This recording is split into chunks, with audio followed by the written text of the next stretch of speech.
अंतिम तक आप सब जुड़े रहेंगे, गुजारिश भी।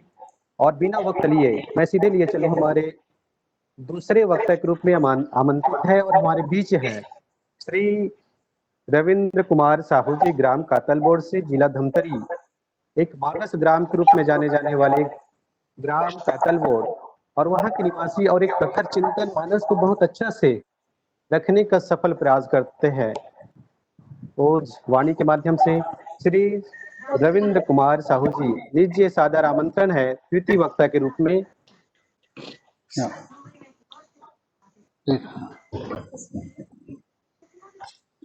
वीडियो ऑन कर लेंगे भैया आप।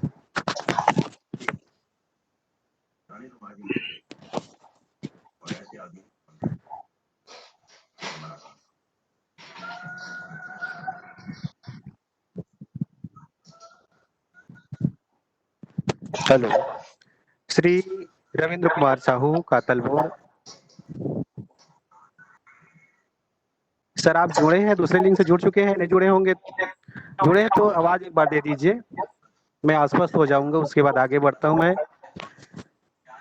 आरडी सर जुड़ चुका हूँ। हाँ बिल्कुल बिल्कुल, स्वागत है जी सर। जी जी, स्वागत है। आइए, लीजिए लीजिए, आपको सादर समर्पित है। ताली बजा देते हैं तालियों के साथ। और विषय है प्रसंग आपके व्याख्यान के लिए राम नाम मुनि धरु जो दे जी देहरी द्वार। एक भक्ति को सरल करने का प्रयास, भक्ति को, राम जी के भक्ति को सामान्य व्यक्ति तक कैसे पहुंचाया जाए, ये विषय जिस पर चिंतन आपका और अभिनंदन सबके द्वारा लीजिएगा।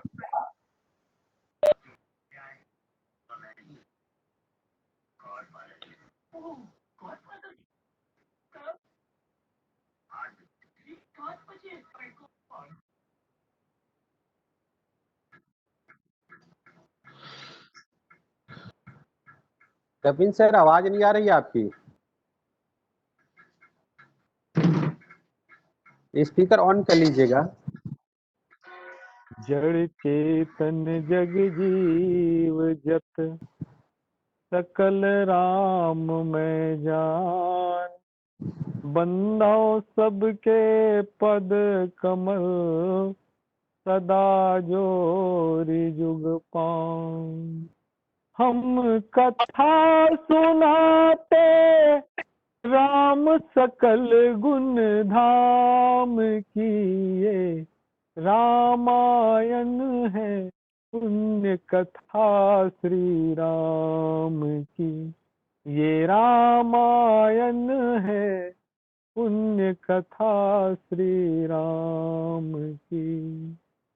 जीवन जीने का संविधान जी करके बताने वाले मर्यादा पुरुषोत्तम मेरे प्रभु श्री राम को सादर श्रद्धा सुमन समर्पित करते हुए मानस के समस्त विद्वत जन, संत जन, जिज्ञासु जन, भक्त जनों को प्रणाम निवेदित करता हूं और ये विश्वास करता हूं कि मुझसे जो कुछ भी गलतियां होंगी मेरा मार्गदर्शन करने की महान कृपा करेंगे। राम नाम मनि दीप धरु जीह देहरी द्वार, तुलसी भीतर बाहर जो चाह शिव जियार। संत शिरोमणि गोस्वामी जी हमको इस बात को अच्छी तरह बताते हैं कि हे मनुष्य, यदि तू भीतर और बाहर का प्रकाश चाहता है तो मुख रूपी द्वार के जीभ रूपी देहली पर राम नाम का दीपक जला। हम सभी जानते हैं कि एक घर में दरवाजा होता है, द्वार में जो दरवाजा होता है, देहली होता है, उससे यदि हम दीपक जलाएं तो उसका प्रकाश घर के अंदर भी आता है और घर के बाहर भी आता है। लेकिन उस प्रकाश को जलाएगा कौन? दीपक को जलाएगा कौन? दीपक को घर में रहने वाला ही जलाएगा। गोस्वामी जी जब कहते हैं कि मुख रूपी द्वार के जीभ रूपी देहली तो ये मुख रूपी द्वार और जीभ रूपी देहली किसका है? बुद्ध मंगलमय संत समाज, ये जो शरीर है एक घर है। इस शरीर रूपी इस घर में जो मुख रूपी द्वार है और जीभ रूपी दरवाजा है, ये कहाँ पहुंचने का माध्यम है? वैसे तो शरीर में 10 द्वार संतों ने बताया है, लेकिन मुख्य द्वार मुंह ही है, क्योंकि मुंह से ही हम सामान्य दुनिया से, व्यवहारिक जगत से जुड़ पाते हैं। आंखों से भी जुड़ते हैं, कान से भी जुड़ते हैं, लेकिन मुख्य जो द्वार है वो मुंह ही है। मुख से ही हम पूरे समाज से जुड़ते हैं, दुनिया से जुड़ते हैं। और इसीलिए गोस्वामी जी ने मुख्य रूप से मुख के बारे में बात कहा। और जब मुख में राम का नाम आएगा तब हमारा भीतर प्रकाशित होगा, माने घर का अंदर भी प्रकाशित होगा और घर का बाहर भी प्रकाशित होगा। लेकिन सबसे बड़ा काम यही है, मुख में राम का नाम कैसे आएगा? मैं जहां तक अपनी बातों को देखता हूं कि मेरे मुख में राम का नाम तब आता है जब मैं रामचरितमानस का चिंतन करता हूं या पढ़ने के लिए बैठता हूं, रामायण पढ़ने के लिए जाता हूं, या और किसी माध्यम से संतों का प्रवचन सुनता हूं, तब मेरे मन में, जीभ में राम का नाम आता है। बाकी समय मैं अपने आप में महसूस करता हूं कि मैं परिवार के लोग का नाम रहता है, जितने मेरे परिवार में जुड़े हुए हैं, या जहां मैं काम करता हूं कार्यरत स्थल में, मेरे पद वाले स्थल में, प्रतिष्ठा वाले स्थल में जितने लोग जुड़े हुए हैं उनका नाम मेरे जबान में रहता है। राम का नाम नहीं आ पाता। कभी कभी राम का नाम मेरे जबान पे आता है। इसका कारण क्या है? मुझे ऐसा लगता है कि जो मेरे चिंतन में होता है उसी का नाम मेरे जबान में आता है। मेरे चिंतन में परिवार है तो मेरे जबान पे परिवार के सदस्यों का नाम है। मेरे चिंतन में मेरा पद है तो मेरे पद से संबंधित जितने भी व्यक्ति हैं उनका नाम मेरे जबान में आता है। अर्थात जिस जिस क्षेत्र में मैं फैला हूं या जिस जिस क्षेत्र के बारे में मैं सोचता हूं, उसी के से संबंधित लोग हैं, उनका नाम मेरे मुख में आता है, लेकिन राम का नाम नहीं आता। अर्थात मेरे अंदर की कमियां इतनी है कि दीपक तब जलता है जब मैं किसी संत से जुड़ता हूँ या रामायण पढ़ने के लिए जुड़ता हूँ, या आज मैं इस ऑनलाइन वेबिनार के माध्यम से आप सभी के साथ जुड़ा हूँ, तब राम का नाम का दीपक जल रहा है मेरे जीभ में। बाकी समय ऐसा होता है कि मैं खोया रहता हूँ जगत के इस जंजाल में। तो मुझे ऐसा लगता है कि भगवान का नाम मेरे अंदर में आए, इसके लिए सबसे बड़ा कारण तो यही होना चाहिए कि मेरे चिंतन में हमेशा भगवान चलता रहे। कुछ आए तो आप लोगों को पिलाने की आदत पड़ गई। मेरे चिंतन में भगवान का नाम तब चलेगा जब मेरी चाह होगी कि मेरे चिंतन में भगवान का नाम आए। आज मुझे ऐसा लगता है कि मेरी चाह या मेरी निर्भरता मेरे संपत्ति के प्रति अधिक है। मुझे विश्वास अपने संपत्ति से अधिक है, परिवार के प्रति अधिक है, पद और प्रतिष्ठा के प्रति अधिक है। परमात्मा के प्रति मेरी निष्ठा नहीं है, यह निर्भरता मेरी कम है। अनन्यता परिवार के प्रति, समाज के प्रति या पद प्रतिष्ठा के प्रति है। परमात्मा के प्रति जो अनन्यता होना चाहिए वो मेरे अंदर में नहीं है। इसलिए केवल जब सत्संग होता है उसी समय राम का नाम आता है, बाकी समय राम का नाम नहीं आता। मुझे ऐसा लगता है कि ये मेरे अंदर की कमी है। जब होता है ना, किसी संत ने कहा है कि दुख में प्रभु जी, सुख में प्रभु जी तेरी याद नाई, दुख में प्रभु जी तुमसे प्रीति जताई, गलती है हमारी मैं करता हूँ स्वीकार, यहाँ से भी जो हारा कहाँ जाऊंगा मेरे राम। यहाँ से मैं हारा तो आया तेरे द्वार, यहाँ से भी जो हारा कहाँ जाऊंगा मेरे राम। मतलब मैं जब दुनिया से हार जाता हूँ, थक जाता हूँ, तब मेरे अंदर में परमात्मा का नाम आता है। लेकिन गोस्वामी जी ने कहा कि भीतर और बाहर प्रकाश चाहिए, तो निरंतर परमात्मा का नाम जब जिह्वा में होना चाहिए। इसीलिए गोस्वामी जी ने मणिदीप कहा। दीपक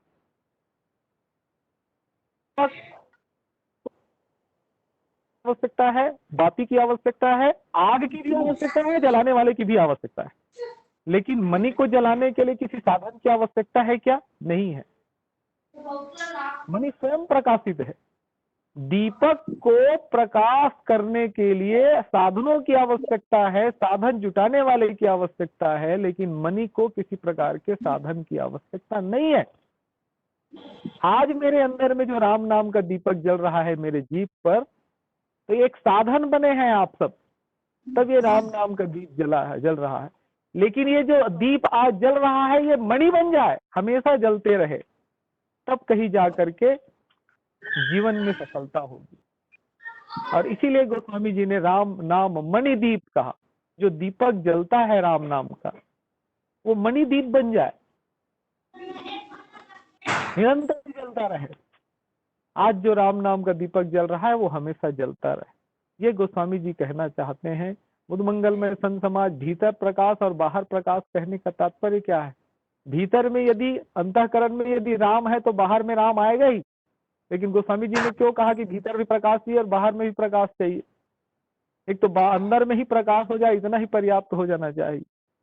लेकिन नहीं, गोस्वामी जी हमको बताना चाहते हैं कि चाहे आप कितना भी ज्ञान में प्रकाशित क्यों ना हो जाए, रामचरितमानस का कितना भी अध्ययन क्यों ना हो जाए, हमारे अंदर में चिंतन क्यों ना हो जाए, बाहर में भी प्रकाश की आवश्यकता है। नहीं तो हम देखते हैं रामचरितमानस में भी बड़े बड़े संत हुए, नारद जी हुए, गरुड़ जी हुए, माता सती हुई, ब्रह्मा जी मोह से ग्रस्त होकर के मोह में पड़ जाते हैं। जब ऐसे मूर्धन्य महान पुरुष जब मोह में पड़ जाते हैं, तो क्या हम जैसे जो जीव हैं, सामान्य जीव हैं, गृहस्थ में जीने वाले बच पाएंगे? नहीं बच सकते। इसीलिए यदि भीतर में प्रकाश है तो बाहर में प्रकाश की आवश्यकता है। बाहर में प्रकाश का तात्पर्य सजगता से है। चाहे हम कितना भी ज्ञान में पारंगत क्यों ना हो जाए, बाहर में सजग रहने की आवश्यकता है। क्योंकि ज्ञान कहाँ काम आएगा? हम जो कुछ भी अध्ययन करते हैं वो हमारे अंतःकरण में जाता है। दो तरह का करण है, अंतःकरण और बाह्यकरण। बाह्यकरण के माध्यम से हम जो कुछ भी काम करते हैं, लेकिन ये बाह्यकरण उपयोगी कब होता है? जब अंतःकरण का प्रकाश मिलता है। शरीर और आत्मा का मिलन मन के माध्यम से होता है। हम सभी जानते हैं कि हमारा शरीर हमारे आत्मा से कैसे जुड़ा है। जब अकेला शरीर रह जाता है तो मन नहीं रह जाता। हमारा शरीर आत्मा के से मन के साथ जुड़ा है। जब आत्मा नहीं रह जाता, केवल शरीर रहता है, तो क्या मन रहता है? कुछ नहीं रहता। तो अंतःकरण पंचक माने 5 जो अंतःकरण है, उसमें मन, वृत्ति, चित्त, बुद्धि और आत्मा, ये 5 अंतःकरण है। ये अंतःकरण के साथ में हमारा जो शरीर है वो जुड़ा हुआ है। शरीर बाह्यकरण से जुड़ा है, 5 ज्ञानेंद्री और 5 कर्मेंद्री, ये इंद्रियों के माध्यम से हम काम करते हैं। जब अंतःकरण आत्मा से संबंधित अंतःकरण शरीर से संबंधित बाह्यकरण से जुड़ता है, तब हम क्रियाकलाप कर पाते हैं। तो जब हमारे अंदर में जब भीतर में जब राम नाम का प्रकाश है, तो वो राम नाम का प्रकाश बाहर को भी प्रकाशित करता है। जब कभी मैं बोलूंगा भगवान के विषय में बोलूंगा, जब कभी मैं सोचूंगा भगवान के विषय में सोचूंगा। लेकिन जगत के जंजाल में बाह्यकरण जगत से जुड़ा हुआ है। हमारी जो इंद्रियां हैं, आंख, कान, नाक का डायरेक्ट संबंध जगत से है, और इस डायरेक्ट संबंध जगत से रहता है, इसलिए विचलित होने की संभावनाएं रहती हैं। जैसे मैंने निवेदन किया कि नारद जी विचलित हुए, ब्रह्मा जी मोहित हो जाते हैं। इसका कारण क्या है कि जगत के जंजाल इतने लुभावने लगते हैं कि वहां सजगता की जरूरत है। तो यही बाह्य प्रकाश है। तो बाहर के प्रकाश मतलब सजगता। मानस रोग में गोस्वामी जी ने लिखा है कि नेम धर्म आचार तप ज्ञान यज्ञ जप दान, भेषज पुण्य कोटिन नहीं रोग जाहि हरि जान। गोस्वामी जी ने लिखा है कि आप चाहे कितना भी नियम धर्म आचार और तप कर लो, लेकिन ये जो रोग है भीतर में, जो रोग है वो जाने वाला नहीं है। भीतर में रोग कब जाएगा? सदगुरु वैद वचन विश्वासा, संयम यह न विषय के आशा। हमारे अंदर में कितना भी ज्ञान है, लेकिन गुरु की आवश्यकता पड़ेगी। और जब सदगुरु रूपी वैद्य के वचन में विश्वास होगा, तब ये रोग जाएगा। लेकिन जाएगा नहीं, जाने ही ते छीजे बड़ पापी, नाश न पावहि जन प्रतापी, गोस्वामी जी ने कहा। ये जाता नहीं है, ये रोग ये छिप जाता है, नाश नहीं होता। लेकिन जब हम सजग होते हैं, जाने पे चीजें बढ़ पाती, जैसे ही हम सजग होते हैं वो छिप जाता है, ये रोग छिप जाता है। जब ये रोग छिप जाता है तो प्रकाश, आध्यात्म का जो प्रकाश है, राम नाम का प्रकाश है, वो आलोकित होता है। और हमारे व्यवहार से जो हमारे अंतःकरण में जो अध्यात्म है वो जुड़ पाता है, और तब कहीं जा करके हमारा जीवन सार्थक हो पाता है। तो गोस्वामी जी जब कहते हैं कि राम नाम रूपी बनी दीप जब हम अपने जीव में रखेंगे तो हमारा अंतःकरण भी प्रकाशित होगा और हमारा बाह्यकरण भी प्रकाशित होगा।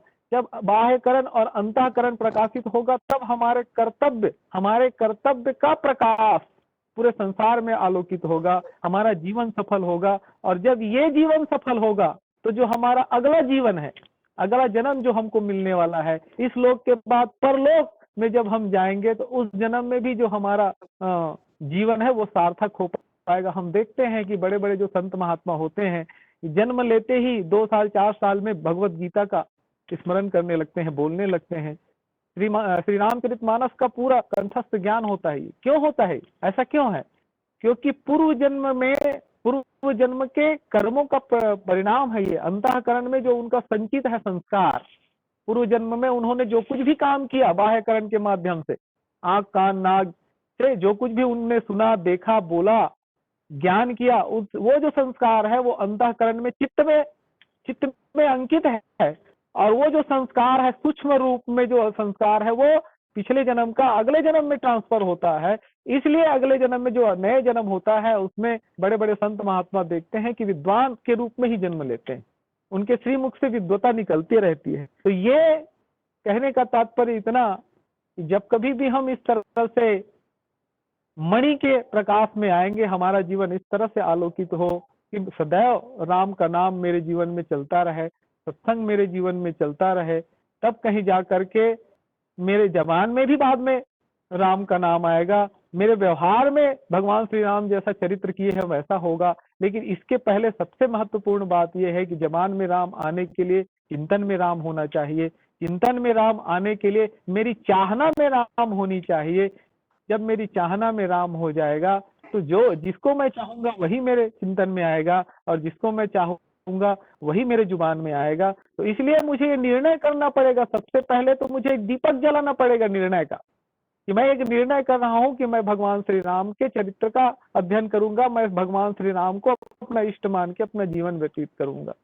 जब हम इस तरह से निर्णय कर लेते हैं, सबसे पहले एक दीपक जला लेते हैं, निर्णय रूपी दीपक जब हम जला लेते हैं तो वो दीपक के प्रभाव में अंदर प्रकाशित होगा और फिर बाहर प्रकाशित होगा। जब कभी मैं बाहर किसी से व्यवहार करूंगा, जब मैं अपने भाइयों से व्यवहार करूंगा तो वैसे ही व्यवहार करूंगा जब मुझे स्मरण रहेगा कि मेरे प्रभु श्री राम ने अपने भाइयों से कैसा व्यवहार किया था। जब मैं अपने परिवार वालों से व्यवहार करूंगा तो ये देख करके व्यवहार करूंगा कि भगवान ने अपने माता पिता से कैसे व्यवहार किया। जब मैं अपने समाज वालों से व्यवहारिक जगत में जब व्यवहार करूंगा तो ये देख के व्यवहार करूंगा कि मेरे राम ने समाज के साथ कैसा व्यवहार किया। तो ये मेरे चिंतन में जब मेरे अंतःकरण में रहेगा तो मेरे बाह्यकरण के माध्यम से अपने आप वो प्रस्फुटित होगा। तो अंतःकरण में जो स्थायी भाव के रूप में संचित है, जिसके प्रति श्रद्धा या निष्ठा जो संचित है, वही भाव, वही श्रद्धा, वही निष्ठा, चिंतन जो है वही जीव में आएगा और जीव के माध्यम से व्यवहार में बरतेगा। और जब व्यवहार में बरतेगा तो मेरा अंतःकरण भी प्रकाशित, बाह्यकरण भी प्रकाशित, ये लोग भी प्रकाशित होगा, परलोक भी प्रकाशित होगा, मेरा जीवन भी कल्याणमय होगा। और मैं अपने कर्तव्यों से, जिस प्रकार से भगवान श्री राम ने कर्म करके जीवन भर भगवान ने केवल कर्म किया, कोई शिक्षा नहीं दिया, अलग से बहुत कम शिक्षा देते हुए भगवान श्री राम दिखते हैं, कहीं कहीं में भी शिक्षा देते हुए दिखाई देते हैं, लेकिन भगवान श्री राम अपने जीवन से शिक्षा देते हैं। जन्म से लेकर के स्वधाम गमन तक भगवान श्री राम के जीवन को हम झांके, जीवन से पग पग कैसे मर्यादा का उन्होंने पालन किया, भगवान श्री राम कैसे अपने माता पिता को छोड़ करके ताड़का सुबाहु के वध के लिए जाते हैं। तब से हम देखते हैं वनवास को स्वीकार करते हैं, चाहते तो वो नहीं कर सकते, नहीं चाहते तो वो केवल राजमहल में रहते, लेकिन नहीं, मर्यादा का पालन करने के लिए शिक्षा देते हैं समाज को। कि समाज के लिए मुझे कैसे जीना है, मेरे भरत भाई के लिए मुझे कैसे जीना है, मेरे लक्ष्मण भाई के लिए मुझे कैसे जीना है। आवश्यकता पड़ी तो उन्होंने माता जानकी का भी त्याग किया। हम आगे देखते हैं तो उन्होंने अपने सबसे प्रिय लक्ष्मण जी का भी त्याग करते हैं। तो इस तरह से उनके जीवन में समाज के लिए त्याग ही दिखाई देता है। पूरे जीवन भर भगवान त्याग करते हैं और भगवान त्याग करके ये हमको दिखाते हैं कि ऐसे जीना है। यदि समाज में हमको कुछ करना है, समाज के लिए जीना है, तो ऐसे जीना है। अपने लिए जीना तो सब लोग जी लेते हैं, लेकिन जिसका हर क्षण हर पल समाज के लिए होता है, विचार समाज के लिए होता है, उसका जीवन ऐसे होता है। कैसे होता है, ये भगवान श्री राम ने जी करके दिखाया। बाकी जितने भी संत महात्मा है वो ज्ञान देते हैं, लेकिन व्यवहारिक जगत में कैसे जीना है, गृहस्थ में कैसे जीना है, ये भगवान श्री राम के चरित्र से पता चलता है। इसलिए राम नाम मणि कहने का तात्पर्य है कि राम नाम के जो चरित्र है, ये मेरे चिंतन में जब चलता रहेगा, तो ये जो चरित्र है जिससे मेरे को व्यवहारिक जगत में जीने का संविधान प्राप्त हुआ है, इस संविधान के माध्यम से यदि मैं जीता हूँ तो मेरा भी कल्याण होगा, मेरे से संबंधित जितने भी संसार में लोग हैं उनका भी कल्याण होगा। जैसे भगवान श्री राम ने अपने कल्याण के माध्यम से समस्त जगत का कल्याण किया, संतों का कल्याण किया, उसी प्रकार से मेरा भी कल्याण होगा। जय सिया राम, बोल सियावर रामचंद्र की जय। जय जय जय। बहुत बहुत धन्यवाद देवी आप। और हम सुन रहे थे श्री रविंद्र कुमार साहू जी, ग्राम कातलमोड़, जिला धमतरी के प्रतिनिधित्व कर रहे थे और विषय राम नाम मणिदीप धरुते हेरि द्वार। बहुत सुंदर से और सारगर्भित व्याख्यान कम समय में। मैं तो इतना ही कहूँ, कोटि कोटि कंठों से अविरल वाणी का निर्झरनी कलकल, सत्यमेव जयते की गरिमा अविरल भुवन गुंजारे हो।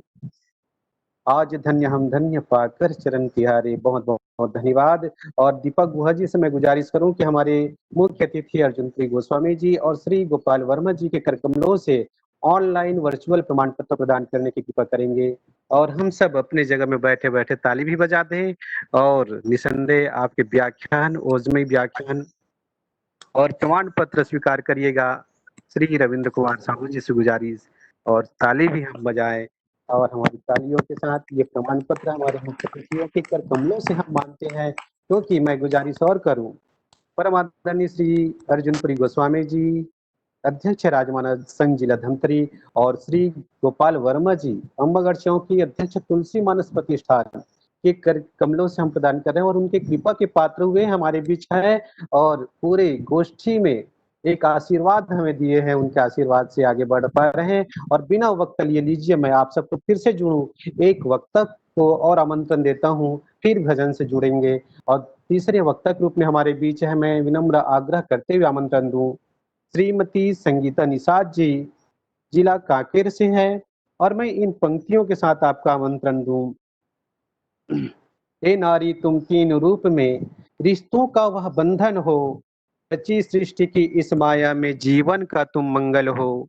तुम ही हमारी जननी बनकर नारी रूप नारायण हो, तुम ही हमारी भार्या बनकर नारी कर्तव्य परायण हो, तुम ही हमारी बेटी बनकर प्रेम सुधा की चंदन हो। हे